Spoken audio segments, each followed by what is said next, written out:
The massive chamber stretched endlessly in all directions, its crystalline walls pulsing with soft blue light. Thousands of alien delegates filled the floating platforms, their various forms creating a bizarre tapestry of galactic civilization. Some were tall and ethereal, barely visible wisps of energy. Others were mechanical beings with glowing optical sensors. A few resembled walking trees, while some looked like living rocks with eyes. At the center of it all sat the High Tribunal, 5 ancient beings who had overseen galactic law for millennia. Their leader, Ambassador Veltara, stood on 6 spindly legs, her translucent skin revealing the nervous system beneath. Her voice echoed through translation devices, reaching every corner of the vast space. "The final vote has been tallied," she announced, her tone carrying the weight of cosmic judgment. 847 member species have cast their decision regarding the human question. A hushed murmur rippled through the assembly. Some delegates shifted nervously, their various appendages twitching with anticipation. Others remained perfectly still, watching with cold calculation. Kim Minho sat alone in the human delegation area, a small section that seemed almost comically tiny compared to the massive representations of other species. He wore a simple black suit, his hands folded calmly in his lap. His dark eyes showed no emotion as he waited for the verdict that would change humanity's fate forever. "The charges against humanity are extensive," Veltara continued, consulting a holographic display that materialized before her. "Aggressive territorial expansion beyond approved boundaries. Cultural contamination of peaceful civilizations through their entertainment media. Unauthorized genetic modification of native species on 17 different worlds." Each accusation hit like a hammer blow. The Zephyrian delegate, a creature resembling a giant jellyfish, pulsed angry red colors. "They taught our children to question authority through their so-called movies and music. They introduced the concept of rebellion to our peaceful worker castes," added the mechanical voice of the Silicon Collective's representative. "Our efficiency ratings dropped by 12% after exposure to human literature about individual freedom." But it was the final charge that carried the most weight. Veltara's voice grew grave as she spoke. "Most concerning of all is humanity's disturbing tendency to form emotional bonds with dangerous predators and their treatment of warfare as a form of recreation." The evidence was overwhelming. Humans had been caught teaching Xerian death lizards to play fetch. They had adopted baby Thonin void horrors as pets. Most shocking of all, they had organized something called paintball tournaments with actual military weapons, treating lethal combat scenarios as fun weekend activities. "Such behavior indicates a fundamental incompatibility with civilized galactic society," declared the representative from the Ethereal Collective, a shimmering being of pure thought.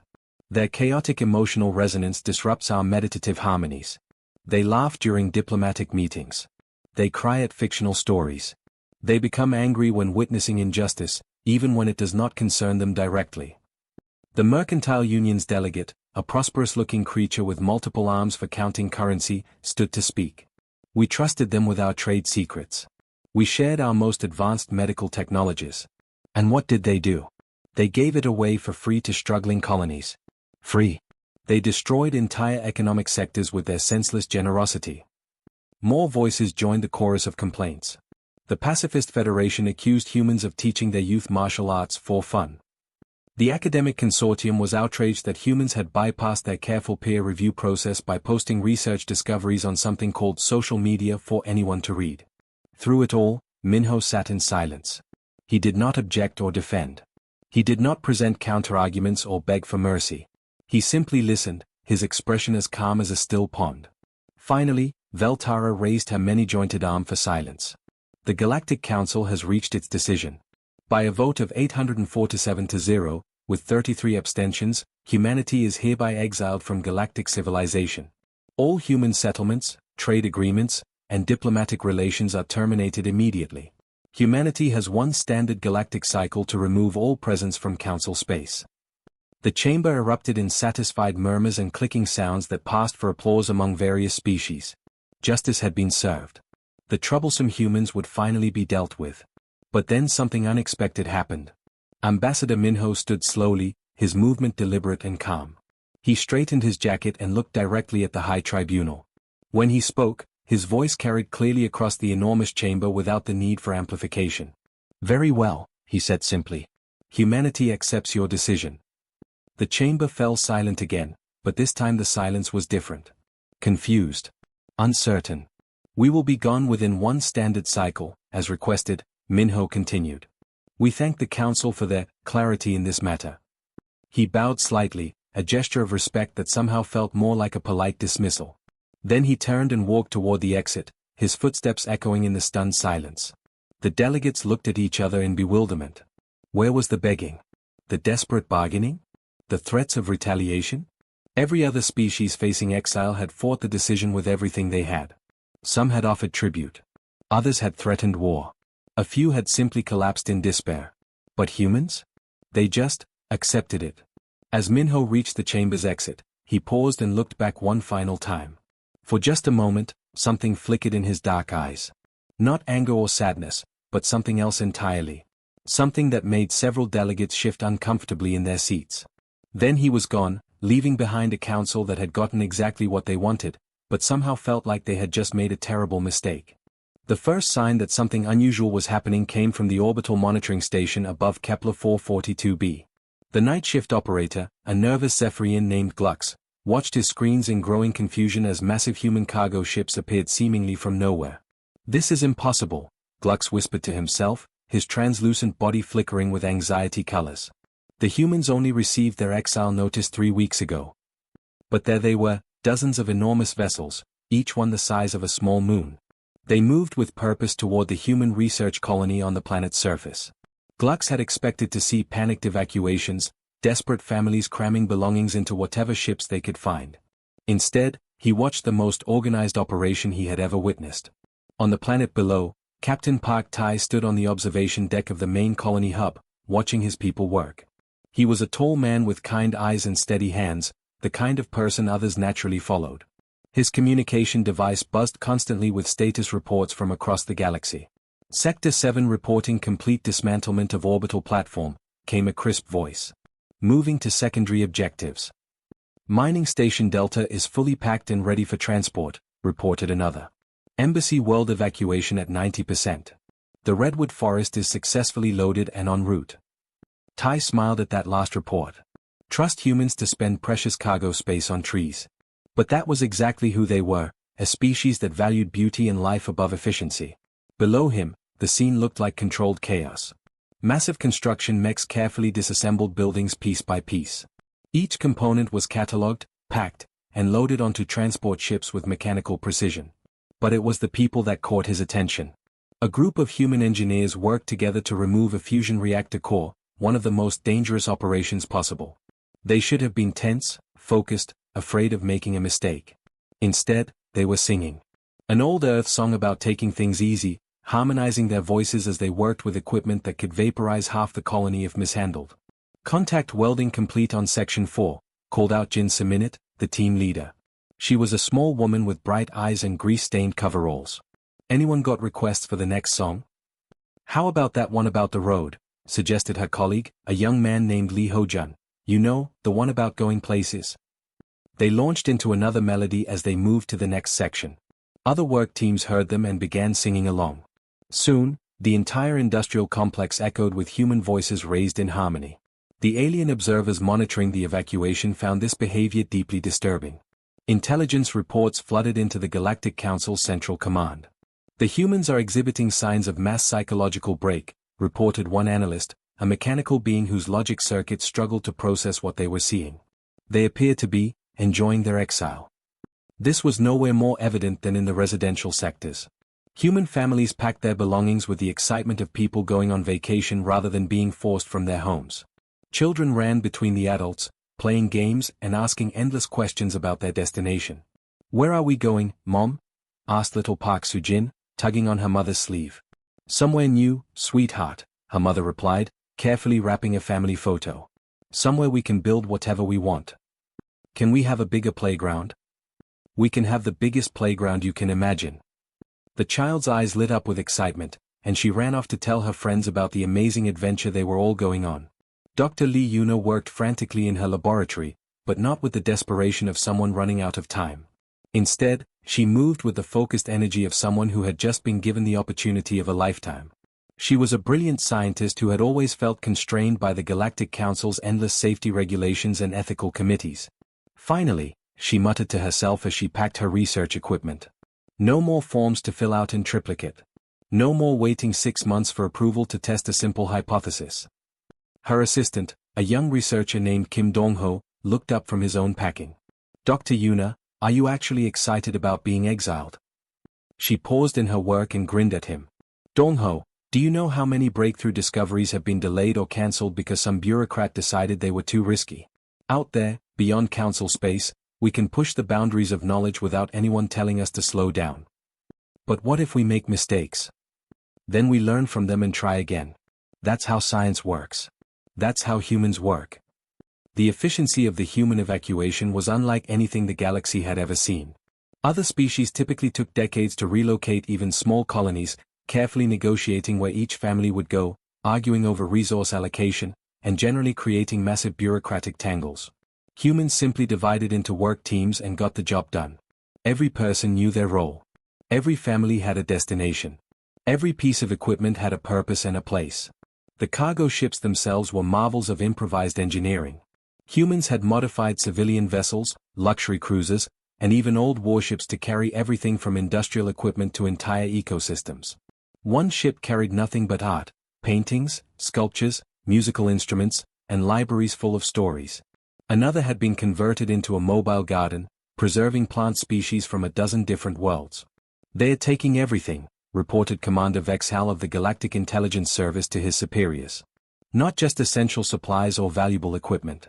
They are taking their cultures, their memories, their pets. One ship is devoted entirely to preserving different varieties of Earth coffee plants." "Coffee plants?" his superior asked. "Apparently, it's a beverage they consider essential for civilization." As the weeks passed, entire star systems that had buzzed with human activity fell silent. Orbital stations that had taken decades to build vanished as if they had never existed.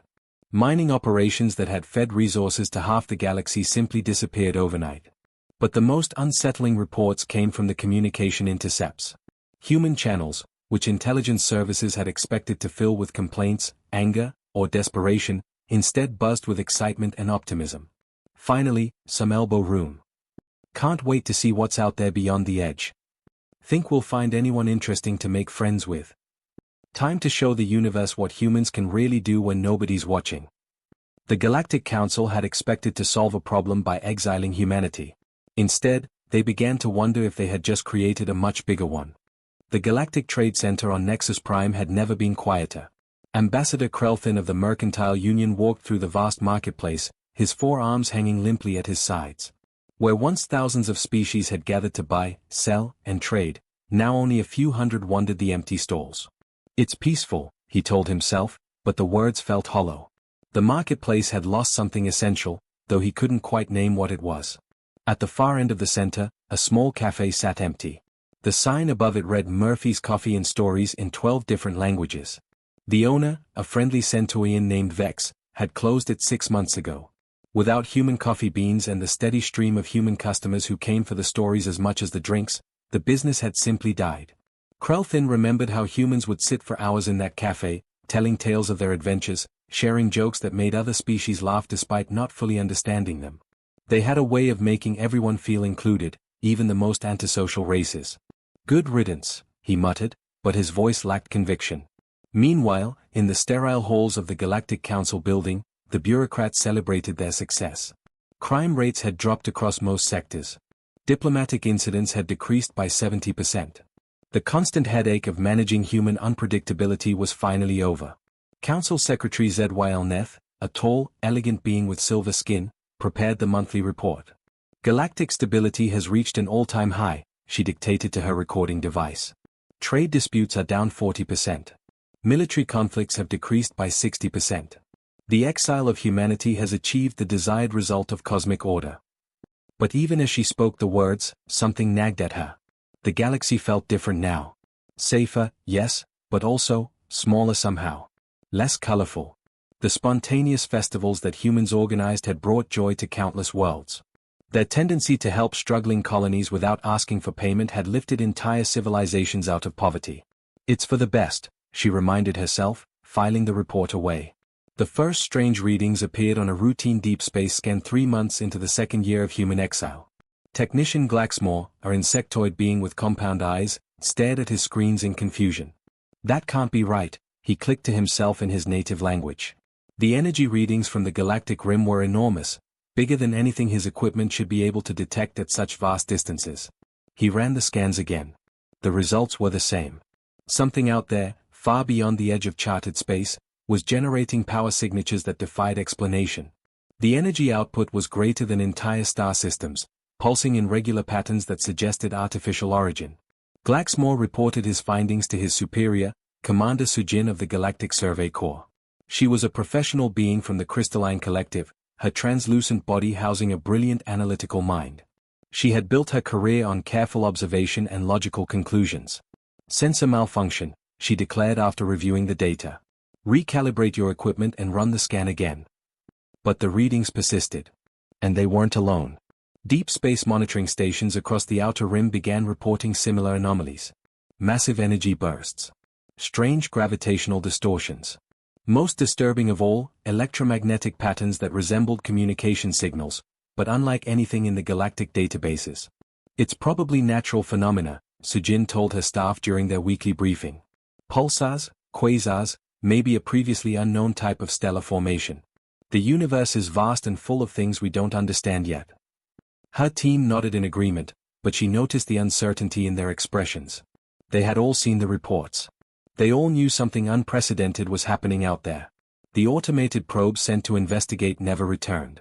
The first one, designated Scout 47, transmitted normally for 6 standard days as it traveled toward the source of the energy readings. Its final transmission was a burst of data so complex that the receiving computers crashed trying to process it. When the computers were repaired and the data finally decoded, it showed impossible readings. Structures that spanned entire solar systems. Geometric patterns of light that formed perfect mathematical sequences. Most impossibly, what appeared to be planets that had been artificially hollowed out and converted into massive spherical habitats. Equipment failure, Sujin declared, though her voice was less certain now. Deep space radiation must have damaged the probe's sensors. More probes were sent. None returned. Each one transmitted increasingly bizarre data before going silent. One reported a structure that completely encircled a star, harvesting its energy. Another detected what appeared to be artificial gravity waves being used to move entire planets into new orbits. The most disturbing report came from Scout 84, which transmitted images of what looked like a space station the size of Jupiter's moon Europa, but constructed in a spiral pattern that seemed to twist through more than 3 dimensions. The mathematical models required to describe such architecture broke the computers that tried to process them. Natural phenomena, Sujin repeated to herself, but she had stopped saying it aloud to others. Late at night, alone in her office, she would stare at the accumulated data. The energy signatures were growing stronger. Whatever was happening out there was expanding, building, creating things that challenged the very foundations of known science. A terrible thought began to form in her crystalline mind. The humans had been exiled with their existing technology, true. But humans had always been unpredictable. They had a disturbing tendency to treat impossible challenges as interesting puzzles to be solved. They've only been gone 2 years, she whispered to her empty office. What could they possibly accomplish in such a short time? But as she looked at the data streaming in from the galactic rim, showing energy readings that increased every day, she began to suspect that 2 years might have been more than enough time for humanity to do something absolutely extraordinary. Or terrifying. The galaxy had gotten the peace and order it wanted. But as reports of impossible structures and incomprehensible technology filtered in from the void beyond known space, the council members began to realize that perhaps they should have been more careful about what they wished for. The alarm bells at Nexus Station had been silent for over a year. The massive space station, built to handle diplomatic meetings between thousands of alien species, now operated at barely 10% capacity. Most of the docking bays sat empty, their lights dimmed to save power. So when the proximity sensors suddenly blazed to life, Station Commander Vextal nearly fell out of his command chair. The 8-limbed arachnid had been dozing through another quiet shift when every screen in the control room lit up with warning signals. Unknown vessel approaching from deep space, his sensor operator called out, her voice high with surprise. It's requesting docking permission. Vextal scrambled to his feet, all 8 legs moving in different directions before finding their coordination. What's their identification? What species? The operator's mandibles clicked nervously. Sir, they're claiming to be human. A cold silence fell over the control room.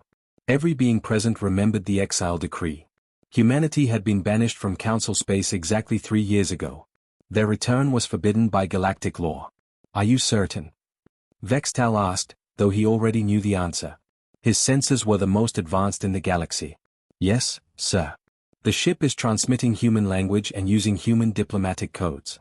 But sir, the vessel itself doesn't match anything in our databases. Vextal moved to the main viewing screen. What he saw made his compound eyes widen in disbelief. The ship approaching Nexus Station was unlike anything he had ever encountered. It moved through space like a living thing, its hull seeming to shift and flow as if made of liquid metal. Strange patterns of light danced across its surface, and space itself appeared to bend around it in impossible ways. Get me Admiral Kethvar immediately, he ordered. Within minutes, the Admiral's battle fleet arrived.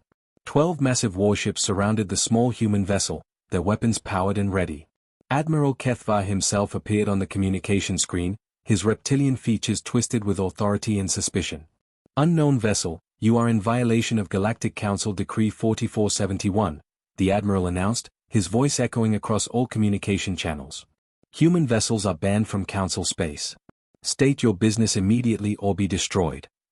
The response came almost instantly, but it was like nothing the Admiral had ever heard before. The voice was clearly human, female, speaking perfect galactic standard.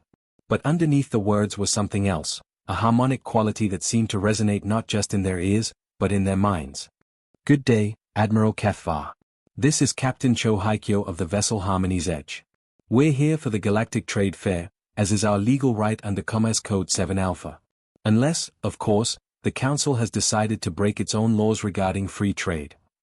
The Admiral's scales bristled with irritation. Your species is exiled. You have no rights in Council space. The Exile Decree specifically states a prohibition on settlement and permanent presence, the human voice replied with calm precision. It says nothing about trade visits or commercial transactions. I have the legal documents if you'd like to review them. A holographic display materialized in space between the ships. Complex legal text scrolled past in dozens of languages, highlighting specific clauses and subsections. The Admiral's own legal advisor, a nervous being with too many eyes, confirmed what everyone was beginning to realize, the human was right. The exile law has a loophole, the advisor whispered. They can't live here, but technically they can visit for trade purposes. Admiral Kethvar felt his authority slipping away. Very well. But you will dock under heavy guard, and any suspicious behavior will result in immediate detention. Of course, Admiral. We wouldn't dream of causing trouble. The docking process should have been routine. The human ship requested Bay 94, one of the smaller commercial docks. But as it approached, strange things began to happen. The bay's atmosphere generators started producing air with the perfect mixture for human comfort without being programmed to do so. The gravity adjusters automatically set themselves to Earth normal levels. Even the lighting shifted to the warm yellow spectrum that humans preferred. How is it doing that? Asked the docking supervisor, a mechanical being whose logic circuits were overheating with confusion. Our systems aren't responding to any external commands. I don't know, replied his assistant. It's like the ship is somehow talking to our computers, but there's no data transmission we can detect. When the airlock finally opened, station security was ready. 20 heavily armed guards surrounded the docking bay, their weapons trained on the exit. Medical scanners, chemical detectors, and psionic sensors all focused on whatever emerged from the mysterious ship. Captain Cho Haikyo stepped out first. She looked human, 2 arms, 2 legs, normal height and build. She had long black hair and wore what appeared to be a simple gray uniform. But when she looked at the security team, several guards took an involuntary step backward. Her eyes were wrong. Not wrong in any way that could be easily described, but wrong nonetheless. They were human eyes, brown and warm, but they seemed to contain depths that went on forever. When she looked at something, it was as if she was seeing not just the surface, but everything underneath, around, and beyond it. Good afternoon, she said pleasantly, her voice carrying that same strange harmonic quality. Thank you for the warm welcome. Behind her came Dr. Jung Jin, and if Captain Haikyo was unsettling, he was terrifying in a completely different way. He moved normally, walked like a human, and smiled like a human. But every few seconds, he seemed to flicker slightly, as if he wasn't entirely present in the same dimension as everyone else. Their clothing was another mystery. What had appeared to be simple gray uniforms in the airlock now shifted and changed in the station's lighting. The fabric seemed to flow like liquid, sometimes appearing solid, sometimes translucent, occasionally reflecting light in ways that hurt to look at directly. The devices they carried were even more disturbing. Dr. Jin held what looked like a simple tablet, but the screen showed complex three-dimensional images that moved and shifted in real time. The equations and diagrams displayed on it were so advanced that the station's computer systems crashed just trying to record them. Captain Haikyo carried a small cylinder that hummed quietly. Every piece of electronic equipment in the docking bay began functioning better in its presence. Lights burned brighter, computers ran faster, and several devices that had been broken for months suddenly started working again. "We'll need directions to the trade fair registration desk," Captain Haikyo said to the stunned security commander. "And perhaps someone could recommend a good place for lunch? It's been a very long journey." The security commander, a veteran of 40 years of space station duty, found himself unable to speak. These beings looked human, but everything about them suggested they had become something far beyond what humanity had been 3 years ago. As the two humans walked calmly through the corridor toward the main commercial district, leaving a trail of perfectly functioning equipment in their wake, one question echoed in every observer's mind. What had humanity become out there in the void? The Galactic Trade Fair had seen many wonders over the centuries. Merchants from across the galaxy brought their most advanced technologies, their rarest materials, and their most impressive inventions. But nothing had prepared the attendees for what they witnessed in the small booth marked simply human technologies. Trade Commissioner ZYL Keth arrived early that morning, expecting to find the usual displays of primitive human crafts, perhaps some artwork, basic tools, maybe some of their famous coffee. Instead, he found himself staring at a demonstration that defied everything he thought he knew about physics. Dr. Jung Jin stood casually beside a table that held what appeared to be a simple metal cube. But as ZYL Keth watched, Jin placed his hand on the cube's surface and spoke to someone on the far side of the galaxy. The conversation was clear, instant, with no delay whatsoever. "Impossible," whispered ZYL Keth. Even the most advanced galactic communication systems had delays when talking across such vast distances. The speed of light was an absolute law that could not be broken. "Oh, this?" Dr. Jin noticed his amazement and smiled. "This is just our basic communication device. Watch this." He picked up what looked like a handful of ordinary space dust from a container. With his other hand, he touched a different section of the cube. Before ZYL Keth's eyes, the dust began to change. It shifted, sparkled, and transformed into gleaming metal, pure platinum, by the look of it. "Matter conversion," Jin explained casually. "We take hydrogen from stars and turn it into whatever we need. Very convenient for construction projects." ZYL Keth's mouth fell open. Matter conversion on this scale required enormous power plants and massive facilities. The humans were doing it with a device the size of a lunchbox. But the real shock came when Captain Haikyo arrived to demonstrate their newest creation. She carried a device no larger than her palm, a smooth crystal that pulsed with soft light. "This one's still experimental," she said, placing the crystal on the demonstration table. "We're still learning how to control it properly." She touched the crystal gently. The space around the table began to behave strangely. The air shimmered, and suddenly there were two tables, one normal, and one that appeared to exist in a bubble of twisted space beside it. "Pocket dimension," Haikyo explained to the gathering crowd of astonished aliens. "Useful for storage. We can create spaces that are bigger on the inside than the outside." An elderly delegate from the Silicon Collective stepped forward, his mechanical voice filled with disbelief. "This violates every known law of physics. Space cannot be folded like paper." Haikyo smiled. "That's what we used to think too. But it turns out the universe is much more flexible than anyone realized." Word spread quickly through the trade fair. Within hours, representatives from every major galactic civilization crowded around the human booth. Scientists, engineers, and scholars pushed forward, desperate to understand how such impossible technologies worked. The questions came fast and urgent. How had they developed faster-than-light communication? Where did they find the energy for matter conversion? What mathematical principles allowed them to manipulate space itself? Dr. Jin answered with the patience of a teacher explaining simple concepts to children. "The breakthrough came about 18 months after we left Council Space. We realized that most of what you call natural laws are really just suggestions. Guidelines that work most of the time, but aren't absolute." "That's ridiculous," sputtered Professor Vexmar, the galaxy's leading physicist. "The laws of physics are universal constants. They cannot be changed." "Can't they?" Jin asked mildly. He picked up his matter converter again and this time transformed a piece of lead into pure energy, which he then shaped into a small, glowing butterfly that fluttered around his hand before dissolving harmlessly into light. We discovered that the universe is much more creative than anyone imagined. The crowd fell silent. What they were seeing challenged the fundamental understanding of reality that galactic civilization had built over millions of years. Emergency messages flooded the Galactic Council chambers. Within 6 hours, an unprecedented emergency session was called. Representatives who hadn't attended council meetings in decades suddenly appeared, their various forms of panic evident despite their alien physiologies. Council leader Veltara struggled to maintain order as delegates shouted questions and demands in dozens of languages.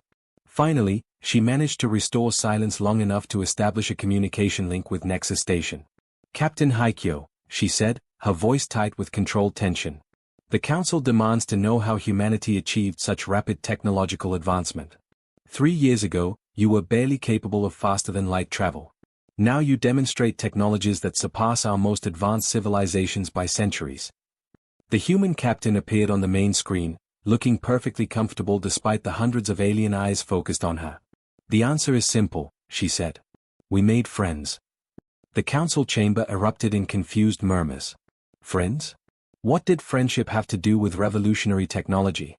"The void between galaxies isn't empty," Haikyo continued, her voice calm and clear. "There are civilizations out there so old and advanced that they've moved beyond the need for planets or stars. They've been watching galactic development for millions of years, mostly with mild amusement." She paused, letting the implications sink in. "They've seen thousands of species reach the spacefaring stage. Most follow predictable patterns: territorial expansion, resource competition, rigid adherence to what they believe are universal laws. But humans, we were different." "Different how?" demanded Veltara. "We made friends with their children." The silence that followed was profound. Every being in the council chamber tried to process what they had just heard. "Their children?" Veltara finally asked. Haikyo's smile was warm and genuine. "Turns out, even beings of pure energy like to play. And humans have always been good at making friends with unusual creatures. When we found young energy beings playing in the cosmic void, we didn't try to study them or exploit them. We just played along." Dr. Jin's voice joined the conversation. Their parents were impressed. No species had ever approached their children with simple friendship before. One thing led to another, and they started teaching us things. About the real nature of space and time, about the flexibility of physical laws, about the music that holds galaxies together. The council chamber was so quiet that the station's air recyclers seemed loud. "Music?" whispered someone. "Everything vibrates," Jin explained. "Stars, planets, space itself. It's all music if you know how to listen. And once you can hear it, you can learn to change the tune." The final vote was swift and unanimous. The Galactic Council formally invited humanity to return, offering full membership and even a seat on the governing board. It was an unprecedented honor, granted to a species that had been exiled just 3 years before. But Captain Haikyo shook her head gently. "Thank you for the offer, but we'll have to decline. We're pretty busy these days. We're helping our new friends relocate a few galaxies to better neighborhoods, and next week we're teaching some energy beings how to play jazz music." She stood, preparing to leave. "But if you ever want to visit us out in the deep void, just follow the sound of laughter echoing between the stars. We're always happy to make new friends." The human ship departed in a way that broke every remaining assumption about physics. Space simply folded around it like origami, and it vanished in a cascade of light and impossible geometry.